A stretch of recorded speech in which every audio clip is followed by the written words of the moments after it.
It's time for the CJFL show here on ASTV.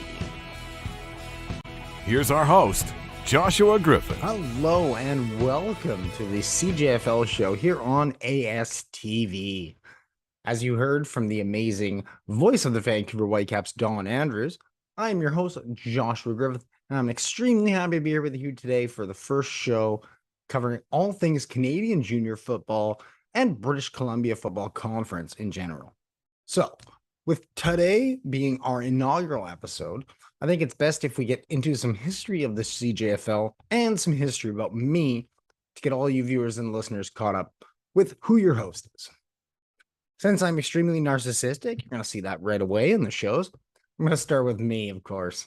Like I mentioned earlier, my name is Joshua Griffith, and I've been around sports for as long as I can basically remember.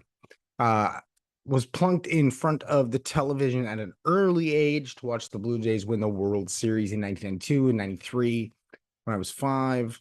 Watched the Canucks lose in the 94 Stanley Cup playoffs. Watched the Canucks lose in the 2011 Stanley Cup playoffs. Played some soccer when I was younger. I ran into a goalpost making a save, but I did make the save, so I'm gonna take that as a win.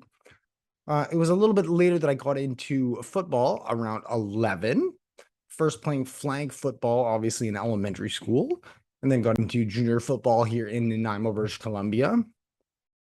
Moved through the junior program and then into high school with the John Barsby Bulldogs, and moved into high school. So I could lie and tell that everyone that I was a natural and everything came right to me, but it did not.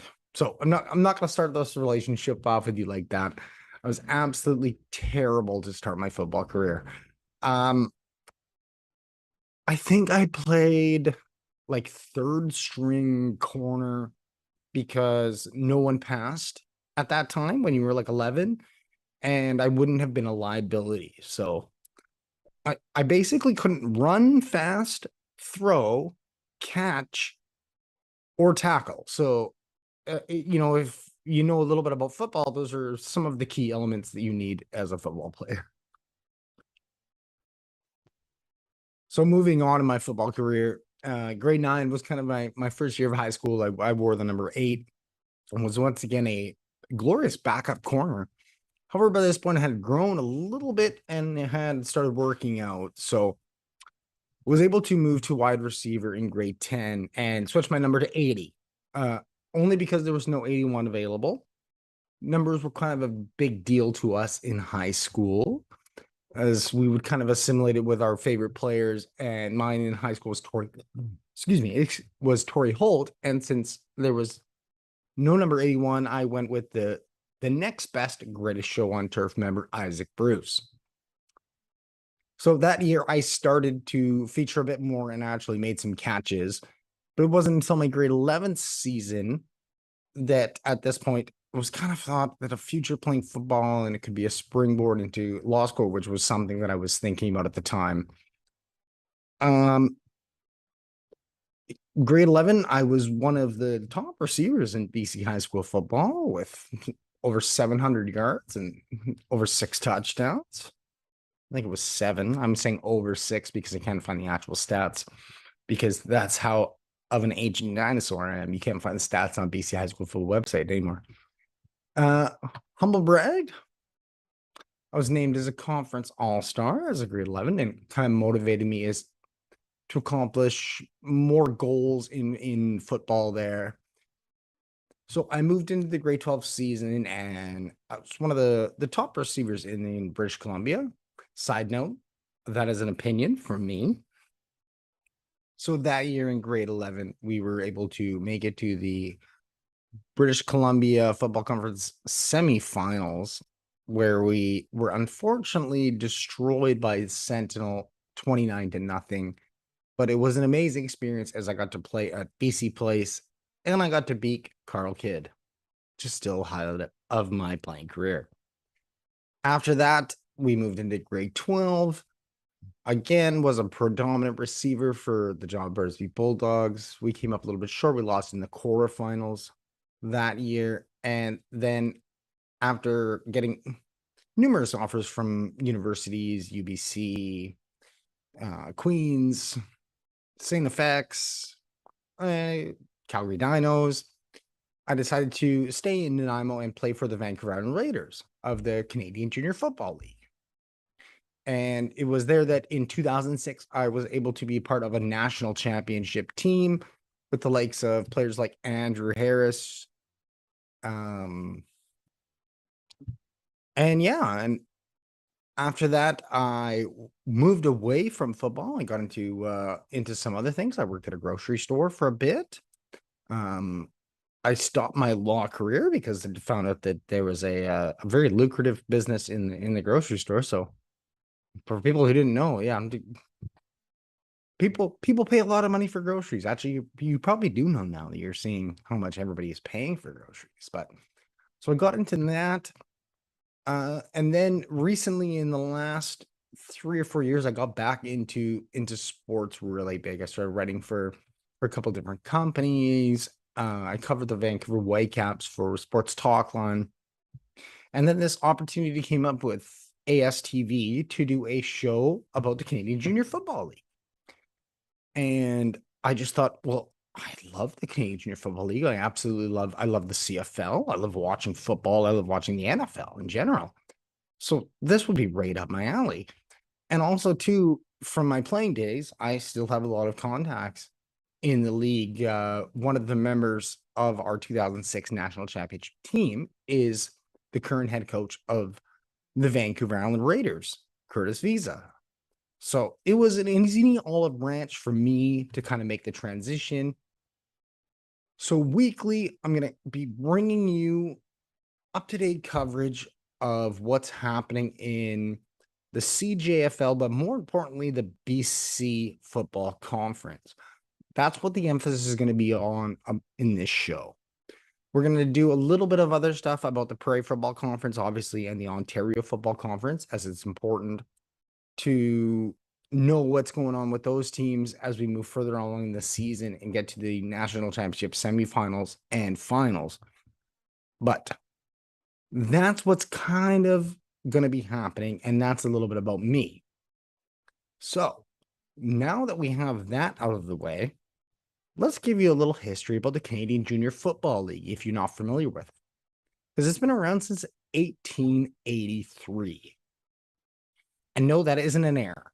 The league originally started in 1883, and while they didn't have a Canadian championship game until November 29th, 1908, they made roots early on in the Canadian football and outdate the CFL. The first championship game in 1908 saw the Parkland Canoe Club from Toronto defeat the Montreal AAA 8-1. Barn burner, I know. Throughout history, the league was modified with the Leader First Trophy in 1925 between the Montreal AAA and the Regina Pats.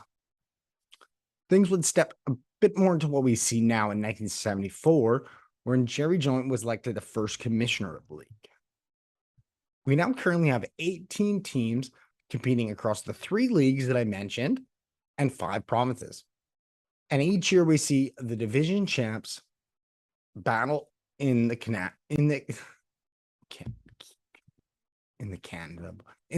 Bowl. I don't know why that word was so hard for me. I'm Canadian. So since there's 3 divisions, the host league gets an automatic berth to the finals, with the other 2 leagues facing off in the CJFL national semifinal game. This year, the Prairie Conference will host the final, with BCFC and the OFC Conference champs facing off in a winner-take-all playoff game.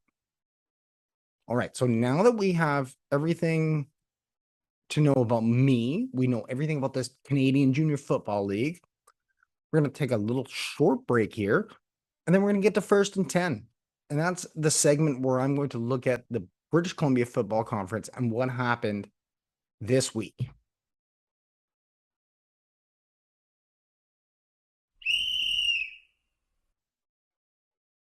Hello and welcome back. It was week 6 in the British Columbia Football Conference, and you'll notice the conferences aren't quite lined up, and that's because the Prairie Football Conference and the Ontario Football Conference will be playing some interconference matches this year. So first off, we're going to look at the 2021 Canadian Bowl Championship Langley Rams, as they're starting to get into their groove as they defeated my Vancouver Island Raiders 24-13 at McLeod Stadium Saturday afternoon. It was the second win in a row for the Rams, with quarterback Trey Jones throwing for 160 yards on 11 completions. It was 0-0 late into the first quarter until a nice scramble from Jones to find Jacob Davies. He would set up a touchdown run from Cairo Hassan, and Langley would convert the extra point for the early 7-0 lead. We moved into the second quarter, and it was the former champs that would strike again as Trey Jones would find Daryl Jones wide open to double their lead, and they would end the half up 14-0 over the Raiders.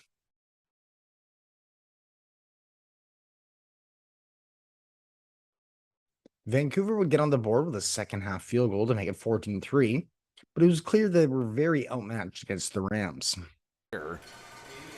9 points, still 2 scores. You take a knee and you kick this football, or you take the safety and kick it away, and that's exactly what they'll do.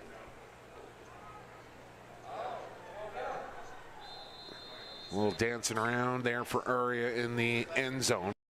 The Raiders were able to pin Langley in deep and force the safety from punter Tato Ferrero Araya to cut the score to 14-5 with under 2 minutes to go in the third quarter. And it kind of looked like we might have a match under.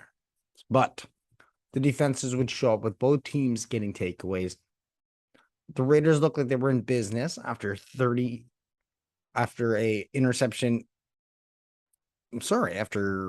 number 39 would jump on a loose ball that's out of Trey Jones' hands. As he fumbled in the backfield, he wasn't really even hit by anybody here. So seeing the play. But it was short-lived, as you're going to want to see this play. Dawson Morin would perform an absolute highway robbery, stealing the ball from number 49 from the Raiders and running back 74 yards for the touchdown. Field for the Raiders. They're risking it. And why not? When you're down by 9, a little over 10 minutes to go, can they come up with the first down? No, they cannot. And the ball is taken by the Rams all the way back down the field. Incredible stuff for Dawson Morin. Dawson Morin with a defensive touchdown. And the Rams stretch the lead. After a field goal from Araya, the game kind of seemed out of reach for the Raiders. They would mount one more comeback attempt, scoring with 4 minutes to go, but it was too little too late, and the Rams hold on for the 24-13 win to move to 2-3 in the season, while the loss drops the Vancouver Island Raiders to the bottom of the British Columbia Football Conference with a 1-5 record, and they have a bye week this week to try and figure things out. Can we just go ahead and put the Okanagan Sun at the very top of the table with dominant teams look like this year in the 2022 CJFL season? Because it was another absolutely impressive performance as the Suns defense put up another blank slate with a 35-0 win over the Prince George Kodiaks.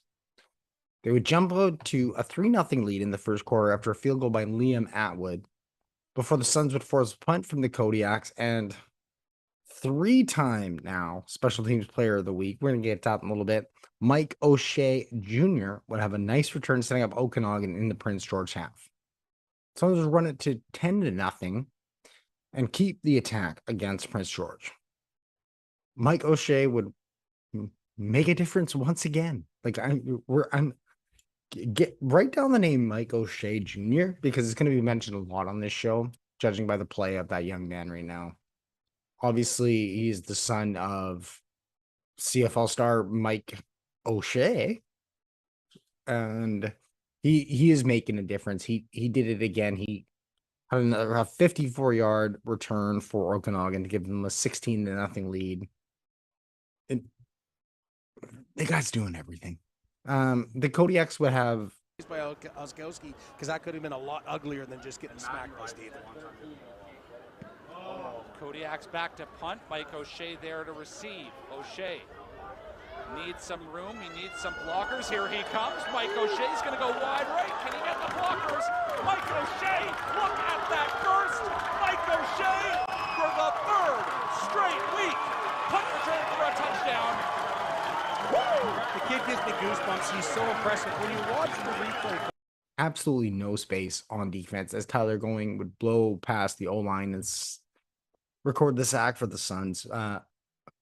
They would score once more before the half ended as Colin Peterson would be left wide open for a touchdown strike from backup QB Liam Kroger, who's making his first start.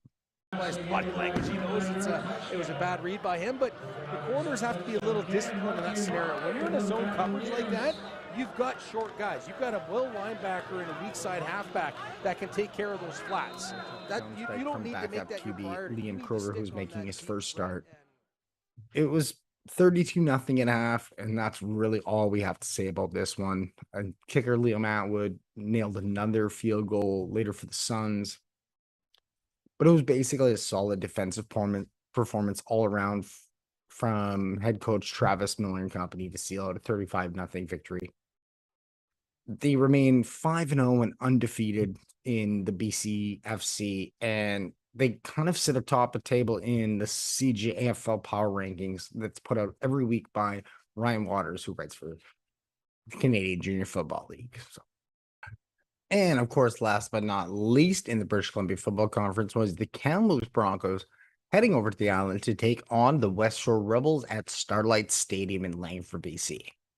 It was a showing of offense for the Rebels. It was a blowout Kamloops 49-7 thanks to 401 passing yards and 4 touchdowns from the Rebels QB Tay Jesse. The Rebels would open. I might as well call them the Jessies the way he was playing. The Rebels would open the scoring less than 5 minutes into the game as Jesse would call his own number here on a quarterback sneak for the score. Again, just a straight drive ahead and Jesse scores. West Shore would convert the extra point to make it 7-0. And despite the lopsided score, the Broncos would actually keep it close early as both teams would kind of just battle for field position.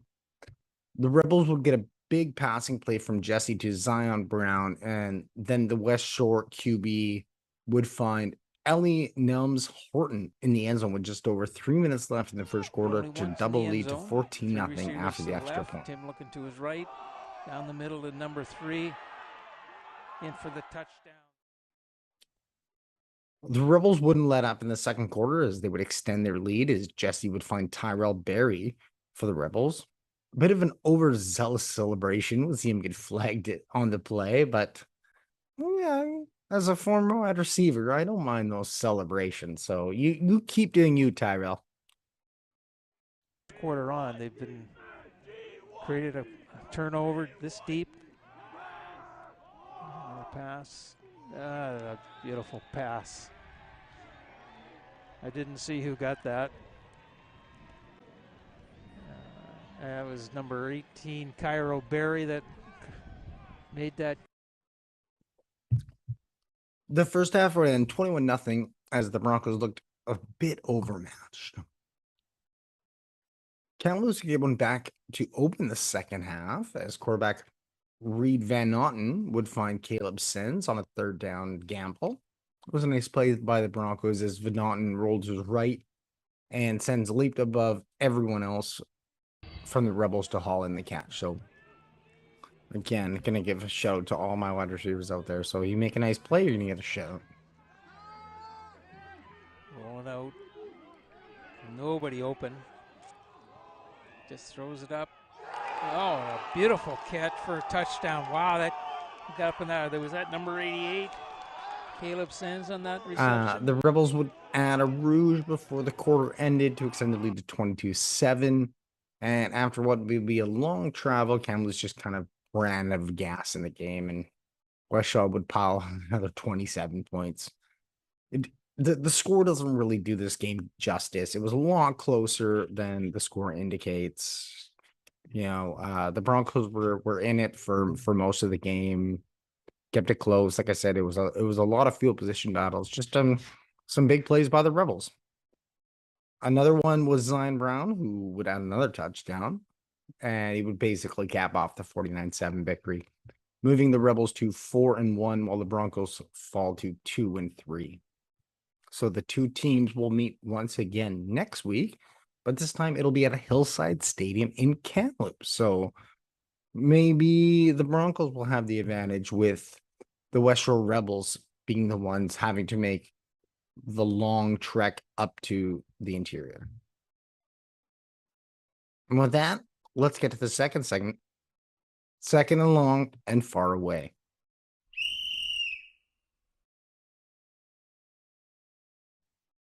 And now in this segment, I'm going to be looking at what's happening in the Prairie Football Conference and the Ontario Football Conference. I'm not going to go too in depth like I did about the BCFC with these games. I'm just going to kind of run down the scores, give you an idea what's happening, maybe break down the standings, look at that. It's going to be a lot shorter, even though it's second and long, but it's far away. So you kind of get the name of the segment. And with that, let's look at what's happening in the Prairie Football Conference.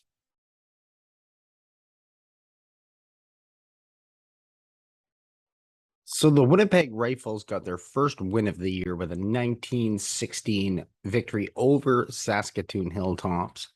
It was their first victory over them since 2006, and the strength of a very solid defense and 4 field goals. So their lone touchdown was by their running back Adam Fast in the second quarter, with a couple minutes to go before halftime. That moved them to 1-2 and dropped the Hilltops to 2-1. Regina Thunder dismantled Edmonton Huskies 43-14, combined for 563 yards total offense. So it was a show there. The Thunder are 3-0, and they'll have a Labor Day bye before they visit the Saskatoon Hilltops. And the Huskies move to, fall to 1-2. And they will take on the Wildcats, who are 0-3 on Sunday, September 11th. The Wildcats fell to the Calgary Colts, meanwhile, 57-17 in another routing here. So 515 yard total offense. So if you're a big fan of offense, the Prairie Football Conference was the place to be this week, as we saw a lot of it. The Wildcats, like I mentioned a little bit earlier, are 3-0, and are 0-3, and the Colts moved to 2-1. And as we move over to the Ontario Football Conference,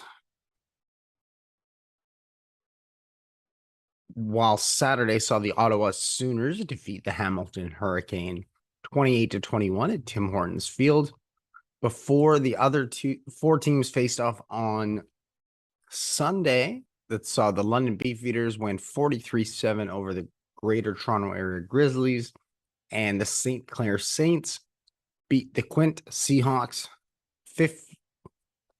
Hold on, I have to look even. 64? Holy smokes. 84-14. That might be almost more offense than the Prairie Football Conference had all week in that game. Jeez. Well, that was a shellacking. And that pretty much catches us up with what's going on in the other leagues right now. And we're going to move to our third segment, which is going to look at what player performed on third down. And that's just going to basically be a rundown of the Canadian Junior Football Players of the Week. So get right into that segment now.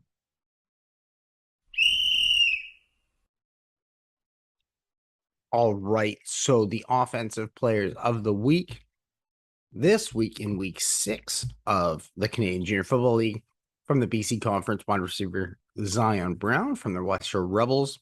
We broke down his game pretty in depth in the first segment of the show. From the Prairie Conference, it was quarterback Carter Stewart-Chuck from Regina Thunder. From the Ontario Conference, it was wide receiver Jared Hayes Williams from the St. Clair Saints, who put up 84 points. So I would imagine with him hauling in 5 passes for 111 yards and 2 touchdowns. That would warrant that. In the defensive player of the week category in the BC Conference, DB Devon Young from the West Shore Rebels was named that. From the Prairie Conference, we had linebacker Connor Johnson from the Saskatoon Hilltop. And from the Ontario Conference, we had linebacker Quentin Hodgson from the Ottawa Sooners. Move on to special teams player of the week, and I'm sure you can guess who got it for the British Columbia Football Conference. Once again, Mike O'Shea for the 3rd week in a row from the Okanagan Sun. From the Prairie Conference, we had kicker Donovan Downing from the Winnipeg Rifles, as he booted 4 field goals, as we mentioned. And from the Ontario Conference, it was a linebacker, Keenan MacArthur, who had a couple bright spots for the Grizzlies on special teams there. So you can always go to the CJFL website and make sure to vote for the fan choice player of the week. So check that out. The polls are always open. So this is the final whistle, as you just heard there in the transition. Yes, I know there was a whistle in every transition, but in the future, before this segment, we're going to have a guest segment on.